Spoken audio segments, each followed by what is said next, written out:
Help, my mommy won't wake up. She's on the floor. Who is this? The phone line crackled with static and panic. Mia Sterling's small voice trembled through the emergency dispatch center, her words tumbling over each other like broken glass. Please help, my mommy won't wake up. She's on the floor and her eyes are closed and I can't make her wake up.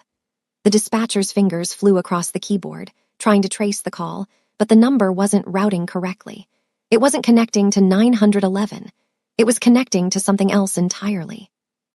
And in that moment, across the city in a steel and glass tower that touched the clouds, CEO Kang Min-ho's private line rang for the first time in 3 years.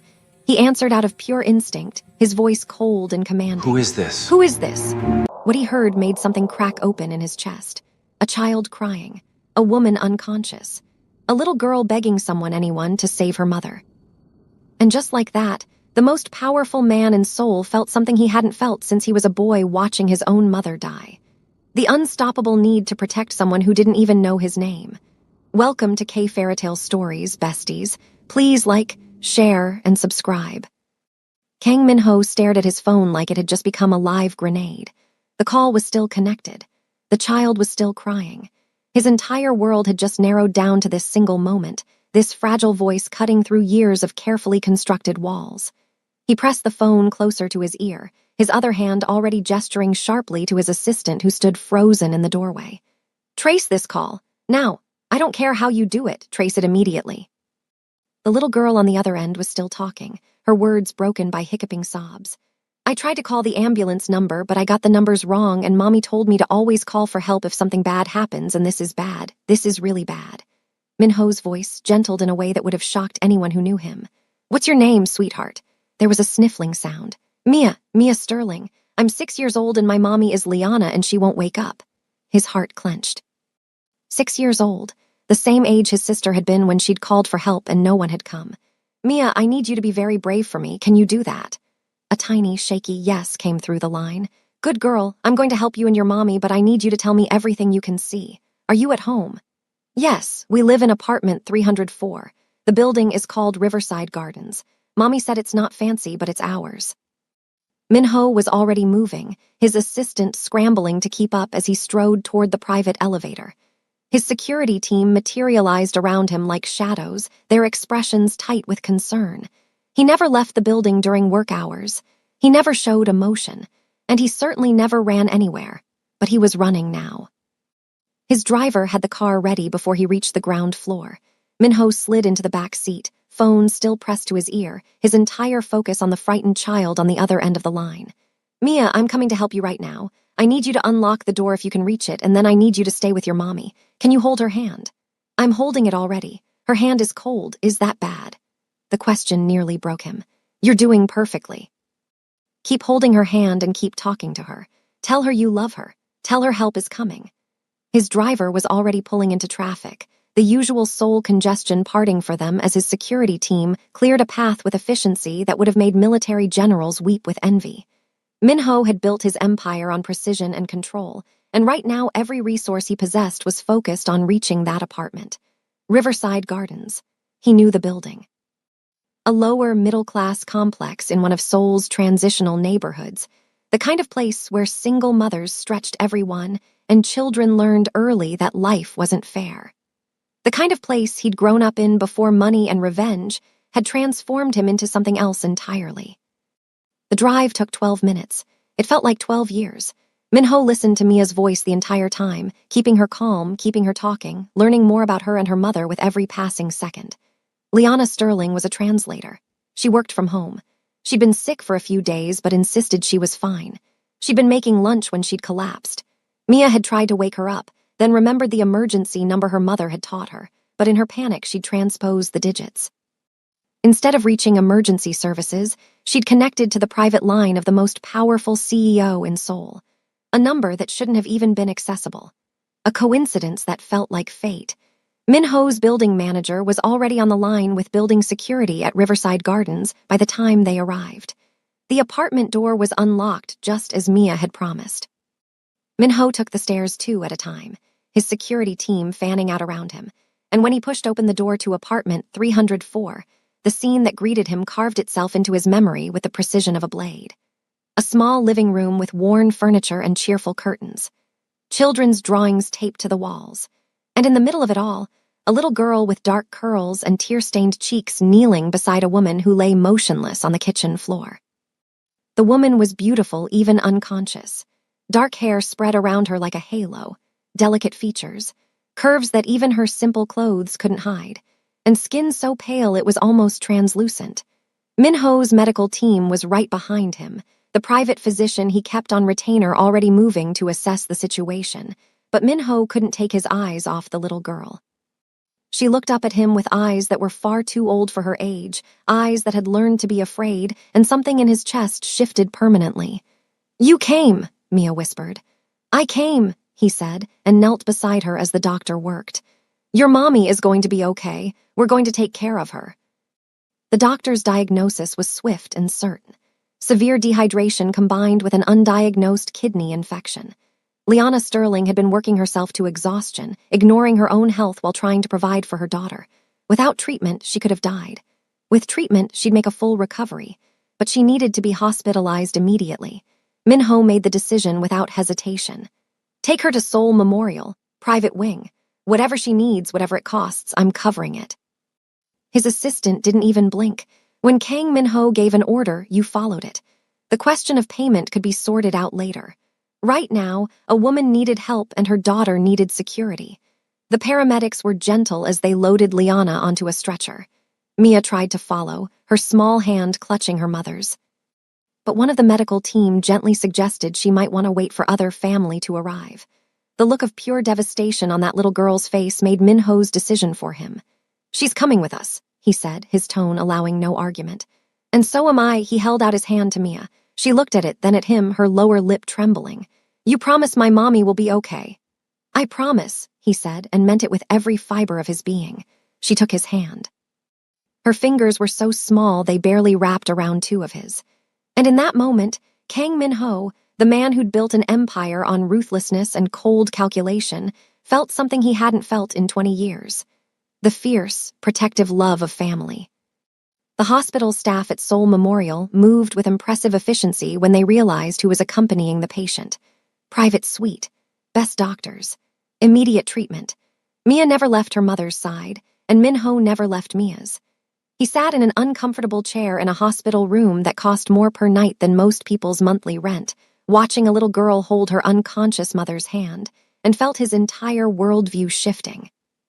His assistant appeared in the doorway, tablet in hand, expression carefully neutral. "Sir, you have the board meeting in an hour. The merger documents need your signature, and the Singapore investors are waiting for your call." Minho didn't even glance at him. "Reschedule everything. I'm staying here." There was a pause. "Everything, sir. Everything." The assistant disappeared. Word would spread through the company within minutes. Kang Minho, who never missed a meeting, who never changed his schedule, who ran his empire with the precision of a Swiss watch, had just canceled an entire day of obligations to sit in a hospital room with a woman he'd never met and a child who wasn't his. The gossip would be spectacular. He didn't care. Mia looked up at him, her eyes red from crying. "Why are you being so nice to us? You don't even know us." It was a fair question. He'd been asking himself the same thing. "Because you called me for help," he said simply. "And when someone asks me for help, I don't walk away." It was true enough. It was also nowhere near the whole truth. The whole truth was that from the moment he'd heard her voice on that phone, something had shifted in his universe. And when he'd walked into that apartment and seen Liana Sterling lying there so pale and still, with her daughter crying beside her, something had awakened in him. Something primitive and possessive and absolutely terrifying. He wanted to protect them, both of them, wanted it with an intensity that made no logical sense whatsoever. Later that evening, Liana woke up. Her eyes fluttered open slowly, confusion giving way to panic as she registered the unfamiliar surroundings. "Mia," she gasped, trying to sit up. "I'm here, Mommy." Mia scrambled onto the bed, careful of the IV lines. "I'm okay. The nice man helped us." Liana's gaze swung to Minho, who'd stood the moment she'd stirred. For a long moment, they just stared at each other. He watched her take in his expensive suit, the obvious private hospital room, her daughter's complete comfort with him. Watched her mind work through the implications. "Who are you?" she asked, her voice hoarse. "And what did this cost?" Straight to the practical questions, he respected that. "My name is Kang Minho, and the cost isn't your concern." Her eyes narrowed despite her obvious weakness. Everything costs something. I can't afford this. I can't afford you. Good thing I'm not asking you to. He moved closer to the bed, careful not to crowd her. Your daughter called me by accident when you collapsed. She was trying to reach emergency services and transpose some numbers. My private line isn't listed anywhere, so the odds of her reaching me are astronomical. But she did, and I came. Liana's hand found Mia's, clutching it tight. I don't understand. Why would you do all this for strangers? Because I could, he said simply. Because she needed help and I was able to give it. Because walking away wasn't an option. The doctor chose that moment to enter, his expression professionally pleasant. Ah, Mrs. Sterling, excellent timing. Let's discuss your treatment plan. Minho stepped back, giving them space, but Liana's voice stopped him. Mr. Kang, wait. He turned. She was looking at him with an expression he couldn't quite read. Suspicion mixed with gratitude mixed with something that might have been fear. Thank you, she said quietly. For helping Mia, for bringing us here. I'll find a way to repay you. There's nothing to repay. There's always something to repay. Her eyes held his. People don't do things for free, not in my experience. So whatever this costs, whatever you want in return, just tell me now so I know what I'm dealing with. The blunt honesty of it hit him harder than any business negotiation ever had. She wasn't swooning over his wealth or his power. She was treating him like a potential threat, like someone who might have ulterior motives. It should have offended him. Instead, it made him want her even more. The next morning, Minho returned to the hospital with his assistant in tow, both of them carrying bags that definitely weren't medical supplies. Mia squealed when she saw him, launching herself at his legs with the kind of trust that made his chest ache. You came back. Mommy said you probably wouldn't because important people don't have time for regular people, but I knew you would. Over Mia's head, he met Liana's eyes. She had the grace to look slightly embarrassed. I may have been a bit cynical, she admitted. Your cynicism is entirely justified. He gently detached Mia and handed her one of the bags. I thought you might be bored, so I brought some things to keep you occupied. Inside were books, puzzles, art supplies, and a stuffed rabbit that made Mia gasp with delight. The other bag went to Liana. Clothes, toiletries, anything I thought you might need. My assistant is very thorough. Liana opened the bag slowly, her expression carefully neutral as she took in the contents. Everything was high quality but not ostentatiously expensive. Practical, thoughtful, exactly what someone in a hospital would need. This is too much, she said quietly. This is basic human decency. He sat in the chair he'd claimed as his own. How are you feeling? Better. The doctor says I can go home in 2 days if I rest and stay hydrated and stop being an idiot about my own health. She smiled, but it didn't quite reach her eyes. Apparently working 16-hour days while fighting an infection is frowned upon medically. You work 16-hour days regularly. It wasn't a question. She shrugged. Freelance translation doesn't come with benefits or paid sick leave. If I don't work, I don't get paid. If I don't get paid, the rent doesn't get paid. Basic economics. The casual way she said it. Like grinding herself down was just an accepted part of life, made anger flash through him, not at her, at a system that forced single mothers to choose between their health and their child's security. What languages do you translate? He heard himself ask. English, Korean, Japanese, and Mandarin. Sometimes French if the client is desperate and the money is good enough. She tilted her head, studying him. Why? Because I'm always looking for talented translators. My company handles international contracts constantly. We have an in-house team, but they're perpetually overworked. He kept his tone casual, professional. If you're interested, I could set up an interview. Suspicion flashed across her face immediately. I'm not a charity case. No, you're a qualified professional with skills I can use. This is business, not charity. Business, she repeated slowly. Exactly. You translate documents for me. I pay you market rate. Everyone benefits. He pulled out his phone, made a show of checking his schedule. My head of acquisitions could meet with you next week, completely separate from all this, completely professional. Liana was quiet for a long moment, clearly weighing the offer. Market rate? Plus benefits since it would be a contract position. Health insurance, retirement matching, the standard package. Now he was just showing off, but he couldn't help himself. He wanted to give her security. Wanted to make sure she never had to work herself to collapse again. Wanted things he had no right to want. I'll think about it, she said finally. Fair enough. He stood, straightening his suit jacket. I have meetings today, but I'll be back this evening to check on both of you. You really don't have to do that. I know. He smiled, and this time he let her see a fraction of what he was feeling. But I want to. By the end of the week, Liana was discharged with strict instructions to rest and a prescription list that made her wince at the cost. Minho intercepted the bill before she could see it, handling it through his assistant with the same casual efficiency he used for everything else. She found out anyway, of course. Confronted him in the hospital lobby with Mia holding her hand, her eyes blazing with an emotion he was starting to recognize as her particular brand of stubborn pride. I saw the invoice. That room cost more than I make in 3 months. You can't just pay for something like that without even discussing it. I can and I did. Consider it handled. He gestured toward his car, which waited at the curb. My driver will take you home. I can take a cab. You could, but my driver is already here and he's paid whether you use him or not, so you might as well. He saw her wavering and pressed his advantage. Besides, Mia likes him. Don't you, sweetheart? Mia nodded enthusiastically. He let me sit in the front seat last time and showed me all the buttons. Liana's resistance crumbled. Fine, but this doesn't mean I'm accepting your job offer. Of course not. That's a completely separate decision that you'll make based entirely on professional considerations. He opened the car door. Though I should mention that my head of acquisitions called me yesterday. Apparently someone sent him your resume and he's very impressed. He'd like to schedule an interview for Monday if you're available. Her eyes narrowed. I didn't send anyone my resume.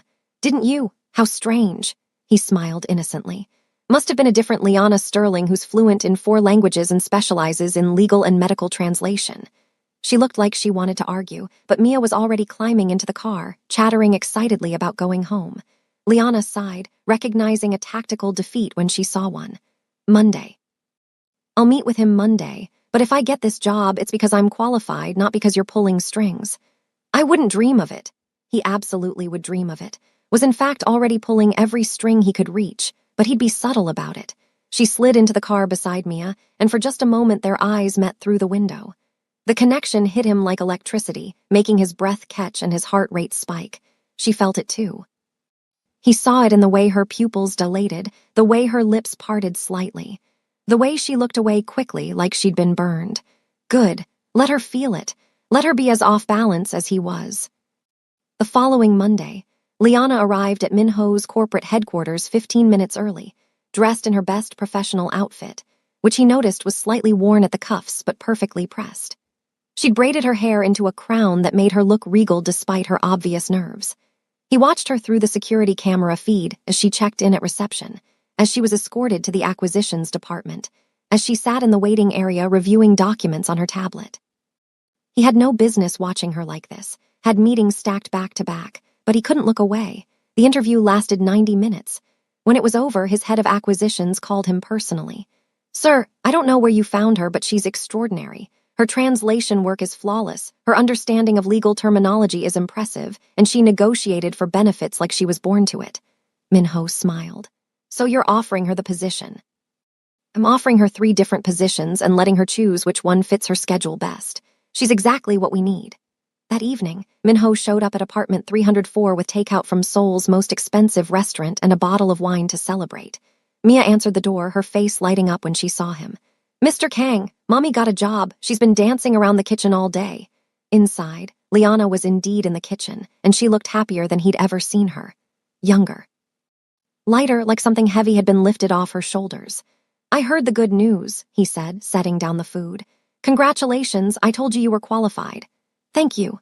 She moved toward him, hesitated, then seemed to make a decision. Rising on her toes, she pressed a quick kiss to his cheek. For everything, for saving my life, for helping Mia, for the interview, for all of it. The kiss was brief, innocent, completely appropriate. And it hit him like a lightning strike, flooding his system with heat and want and the overwhelming urge to pull her closer and show her exactly how he wanted to be thanked. He didn't move, didn't trust himself to move, just stood there like a statue while she backed away, a pretty flush coloring her cheeks.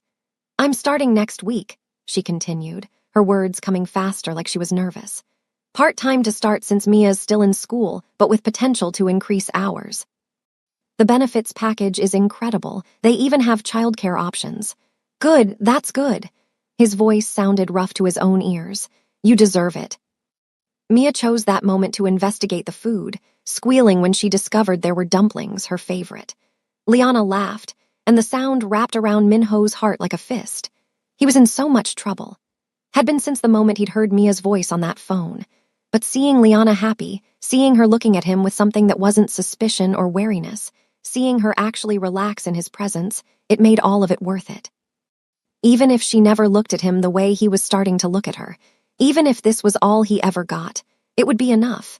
Except he was Kang Min-ho, and he'd built an empire by refusing to settle for enough. He wanted more, wanted everything, wanted her.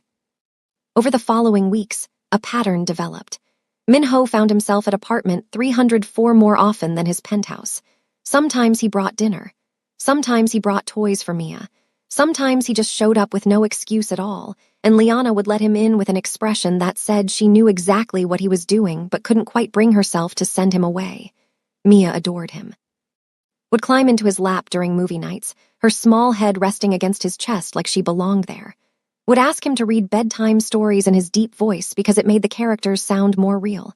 Would call him Uncle Min-ho with such casual affection that it physically hurt. And Liana, she was warming to him slowly, like ice melting in spring sunshine. She'd smile when he arrived, would save him a plate if they'd already eaten. Would sit beside him on the couch, close enough that their shoulders brushed, close enough that he could smell her shampoo. One evening, after Mia had fallen asleep during a movie, Liana turned to him with an expression he couldn't quite read. "Why do you keep coming here? You're one of the most powerful men in Seoul. You could be anywhere doing anything with anyone. Why us?" "Because this is where I want to be." He kept his voice low so as not to wake Mia. "Because coming here feels more like coming home than anything I've experienced in 20 years. Because you make me feel human again." She was quiet for a long moment. "That's a lot of pressure to put on a woman you barely know. I know you better than you think.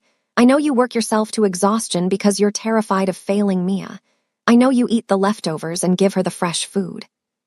I know you haven't bought yourself new clothes in over a year because every spare one goes into her education fund. I know you're fierce and protective and stubborn and brilliant. I know that when you smile it makes my entire world brighter." His hand found hers on the couch between them. "I know that I'm falling for you and there's nothing I can do to stop it even if I wanted to." Her breath caught. "Min-ho, you don't have to say anything. I just needed you to know. Needed you to understand that this isn't charity or obligation or some kind of savior complex. This is me wanting you, wanting to be part of your life, wanting to give you everything you've been denying yourself for years." He lifted their joined hands, pressed a kiss to her knuckles. "But I'll wait, however long it takes. I'm patient when it matters." She was looking at him with eyes that shimmered with unshed tears. "I'm not in your league. I'm a single mother barely making rent in a rundown apartment. You're Kang Min-ho, we don't make sense. We make perfect sense. You're everything I've been looking for without knowing I was looking. You're home." The tears spilled over then, tracking down her cheeks. "I'm scared of this, of you, of how much I'm starting to feel. People like me don't get happy endings with people like you. People like me don't deserve people like you, but I'm selfish enough to try anyway." He cupped her face gently, wiping away tears with his thumbs. "Let me prove it to you. Let me show you that this can work, that I can be what you need. What if you can't? What if you wake up one day and realize we're just a novelty, that this was just you playing hero and now you're bored?" "Never." The word was absolute.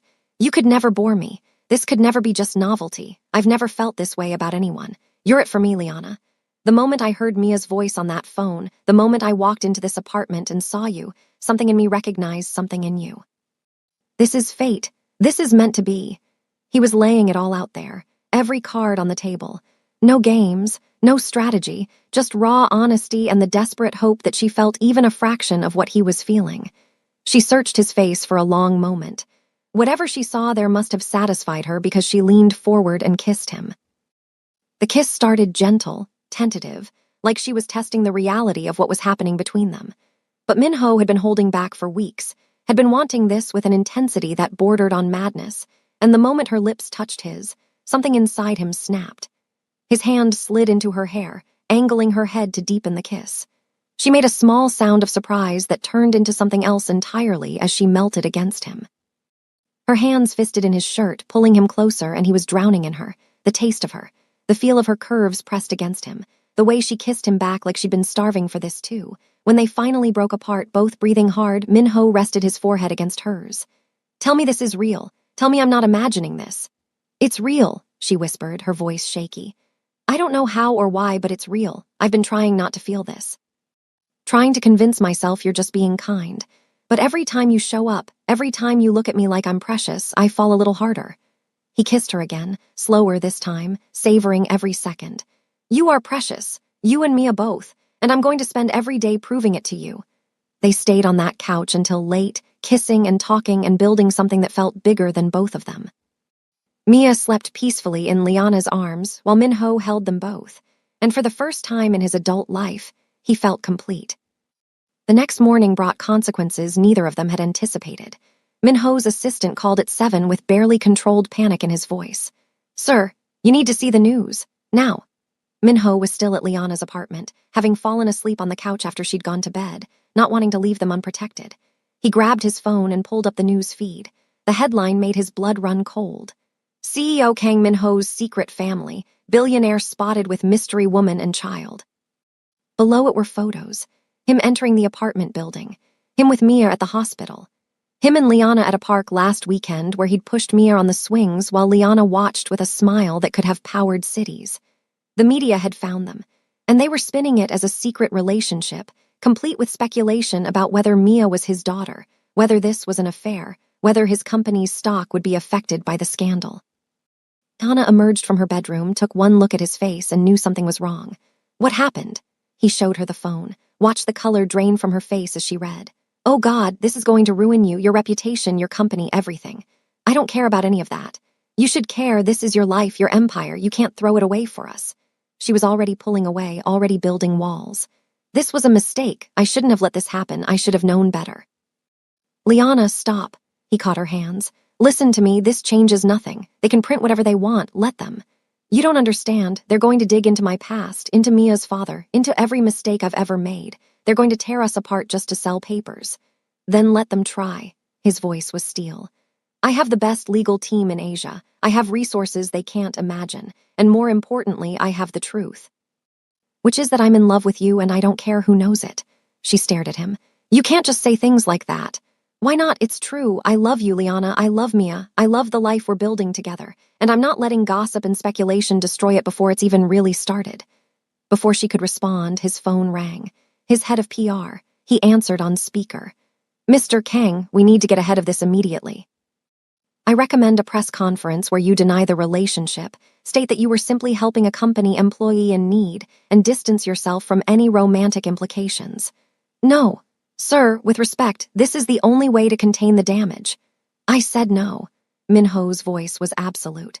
"I'm not denying anything. I'm not distancing myself. In fact, I want you to prepare a different statement.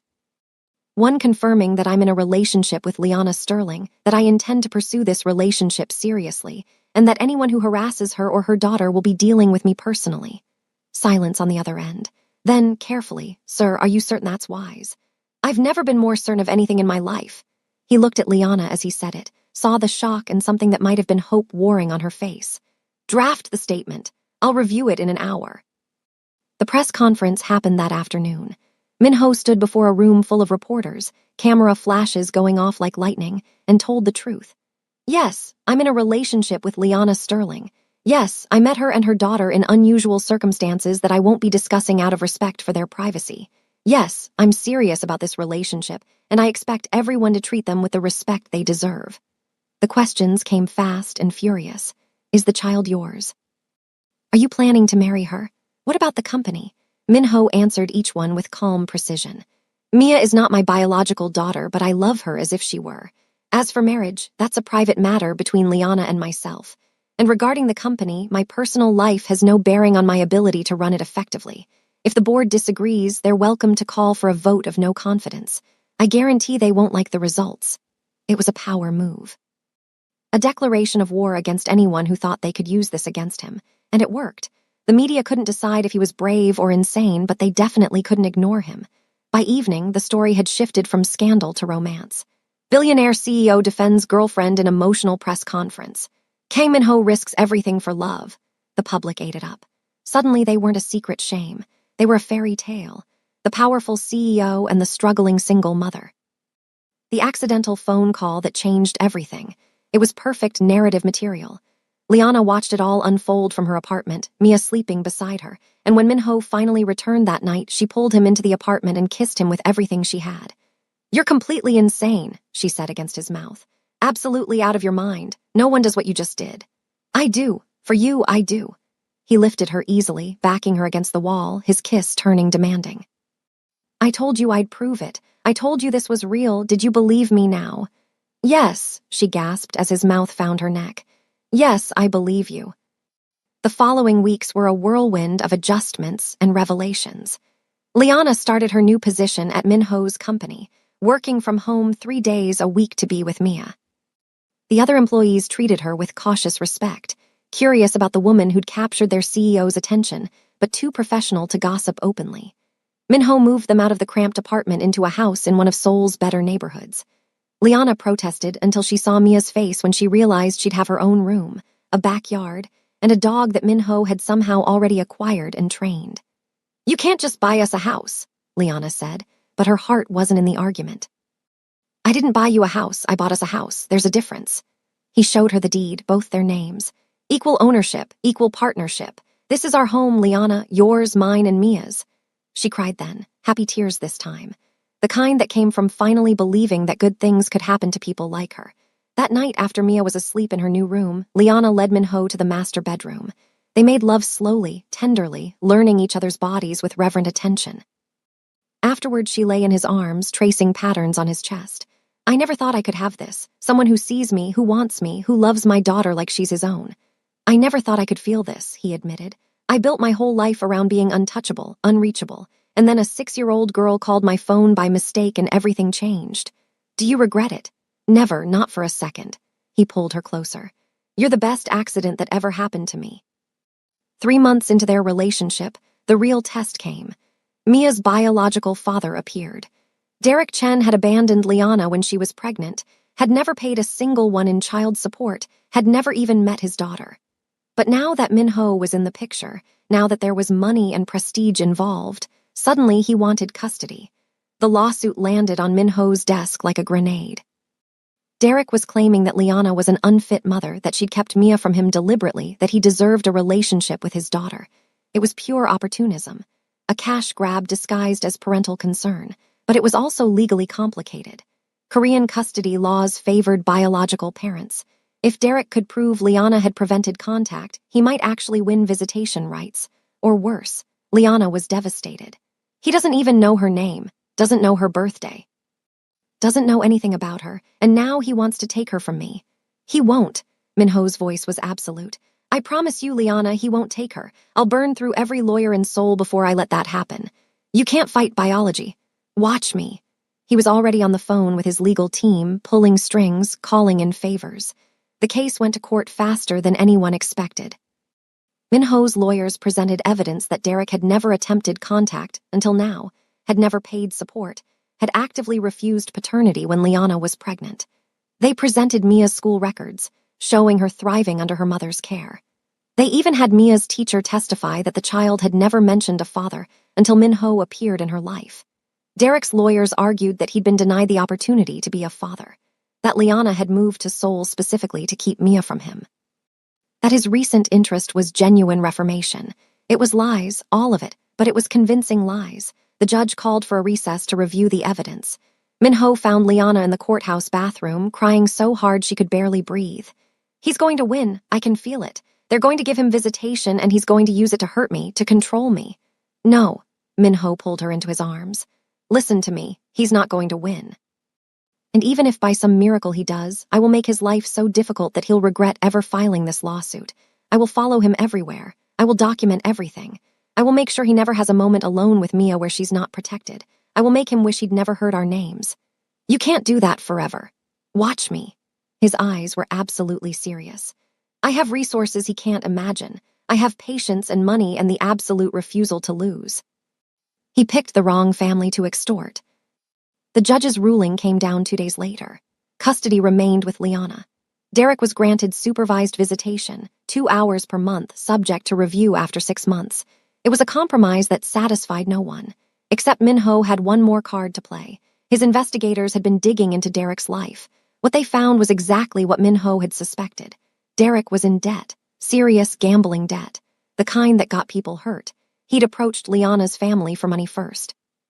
When they'd refused, he'd gone to loan sharks. And when those loans came due and he couldn't pay, someone had suggested another revenue stream. The rich CEO dating his ex. A custody suit would get him a settlement, or at least that's what he'd been promised. Minho had recordings of those conversations, had bank statements. had everything needed to prove that Derek's sudden paternal interest was pure financial extortion. He delivered it all to the judge personally. The next day, Derek's custody petition was dismissed with prejudice. He was also facing criminal charges for attempted extortion and fraud.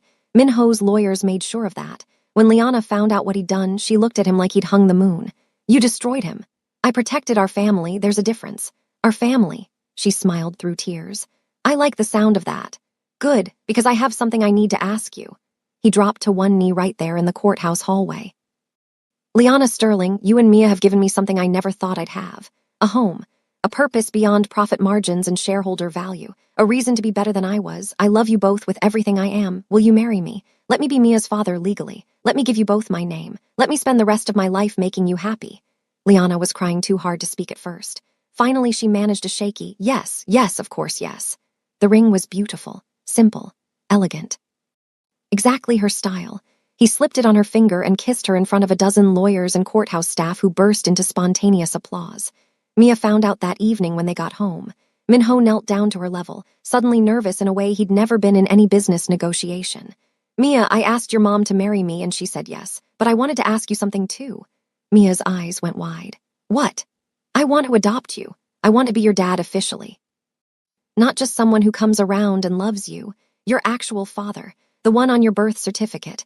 The one who gets to walk you down the aisle someday and scare off boys and be there for every important moment. But only if you want that. Only if you'd be okay with it." For a moment, Mia just stared at him.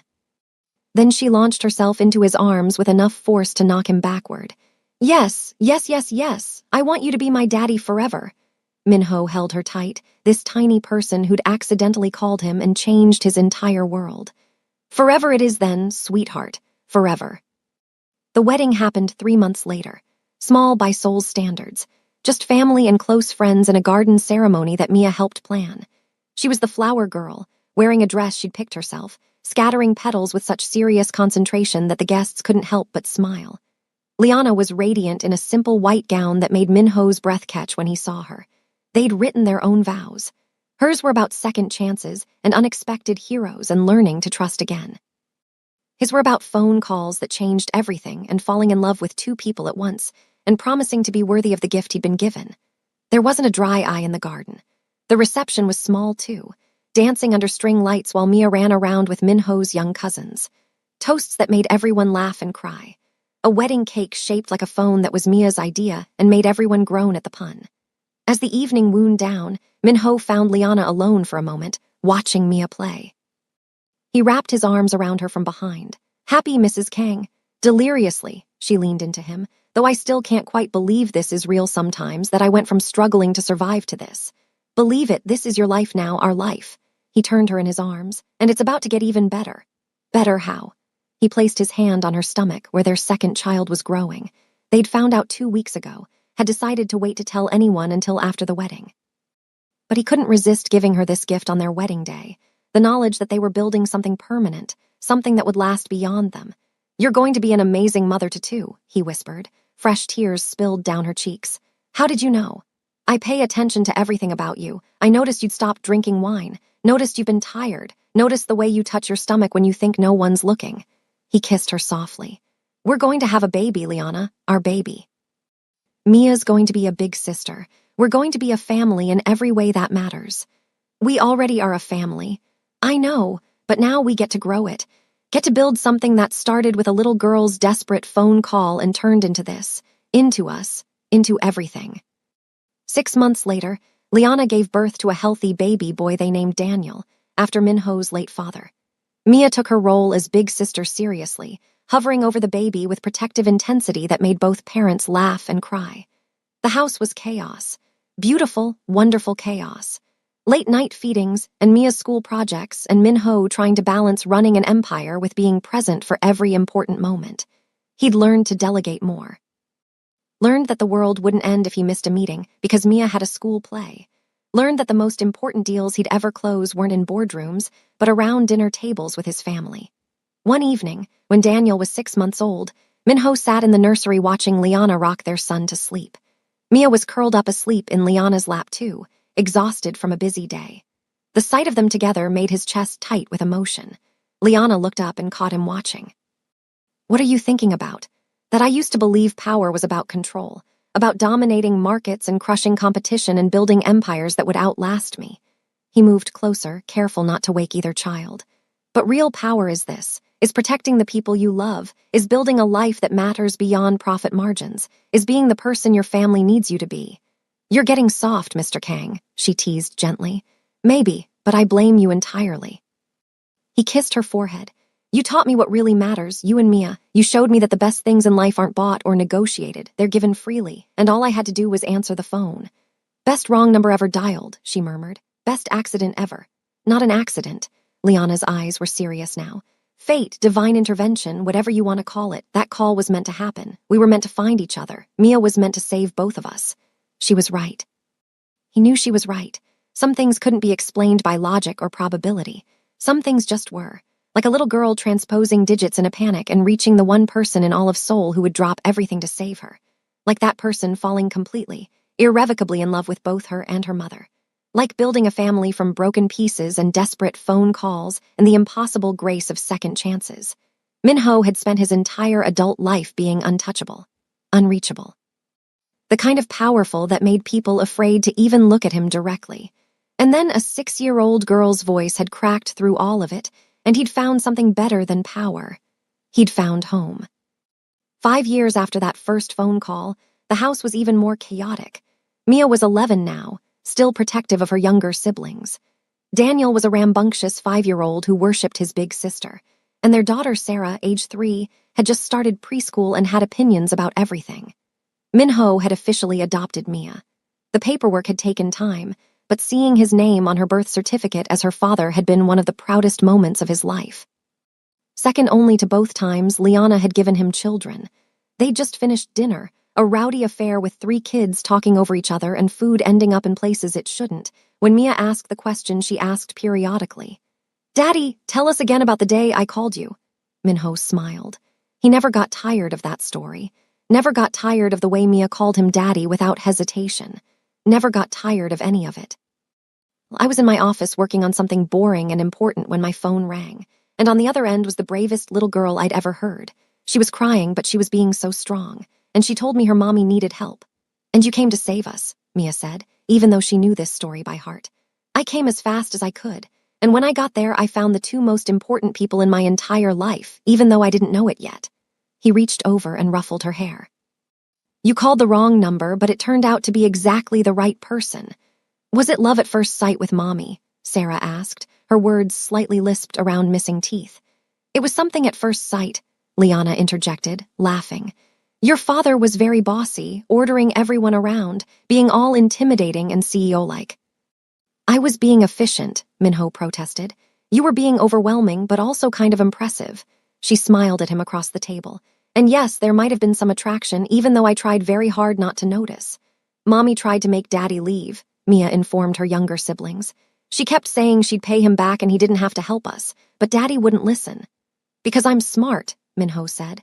I knew a good thing when I saw it. Daniel, who'd been playing with his food, suddenly looked up. Are you going to tell us about how Mommy almost died again? I didn't almost die, Liana said firmly. I was just very sick and needed medical attention, which your father made sure I got. And then he made you fall in love with him, Sarah declared. That's true, Liana admitted. Though it wasn't very hard. He kept showing up with food and toys and being wonderful with Mia. How could I resist? You couldn't, Min-ho said confidently. No one can resist me. I'm irresistible. You're something, Liana laughed. Irresistible might be stretching it. Their eyes met across the table, full of shared memories and private jokes and the kind of deep understanding that came from building a life together through challenges and triumphs and everyday mundane moments that somehow added up to everything. Later, after the kids were finally asleep, Min-ho found Liana on their bedroom balcony, looking out at the Seoul skyline. He wrapped his arms around her from behind, and she leaned into him with the comfortable ease of long familiarity. Do you ever think about what would have happened if Mia had dialed the right number that day? She asked quietly. Never, because she didn't. She dialed my number, and that's the only reality that matters. The odds of it were astronomical. Your private line. Not listed anywhere, not connected to emergency services. What are the chances? Astronomical, he agreed. Impossible even, which is why I stopped trying to explain it with probability and started accepting it as fate. We were meant to find each other, Liana. You, me, and Mia. And then Daniel and Sarah. This was always supposed to be our family. She turned in his arms to face him. I love you. I don't say it enough, but I do. I love you for saving us that day. Staying even when I tried to push you away. For loving Mia like she's yours. For giving me Daniel and Sarah. For building this life with me. I love you too, more than I thought I could love anyone, more than I knew I was capable of loving. He cupped her face gently. You taught me that power isn't about domination. It's about protection. That strength isn't about being untouchable. It's about being vulnerable enough to let people in. You and Mia broke through walls I didn't even know I'd built. And I'm grateful for it every single day. They stood there for a long time, holding each other under the stars, while their children slept safely inside and the city hummed with life below. Thank you, Liana whispered finally. For what? For answering the phone, for coming to help a stranger and her daughter, for being the kind of man who sees someone in need and doesn't calculate the cost before helping, for everything that came after. Thank you for giving me a family, for trusting me with Mia. For building this life with me, for every moment of every day. Minho kissed her softly. And thank you for raising a daughter brave enough to call for help when she needed it, smart enough to keep trying even when the number was wrong, strong enough to trust a stranger because her mother taught her that some people are good. Mia saved all of us that day, but you're the one who made her into someone capable of it. Inside the house, a baby monitor crackled with Sarah's voice calling for water. They both smiled, the moment of quiet romance giving way to the beautiful chaos of parenthood. As they headed inside together, Minho thought about how much his life had changed in 5 years, how a single phone call had redirected his entire existence, how a little girl's desperate plea had cracked open his heart and let light in. He'd built an empire on strategy and ruthlessness and the cold calculation of power. But the best thing he'd ever built was this: a family, a home. A life filled with laughter and love, and the kind of messy, imperfect perfection that came from choosing each other every single day. And it had all started with 3 simple words spoken by a frightened 6-year-old who dialed the wrong number at exactly the right time. Please help me, he'd answered, and in doing so, had saved himself as much as he'd saved them.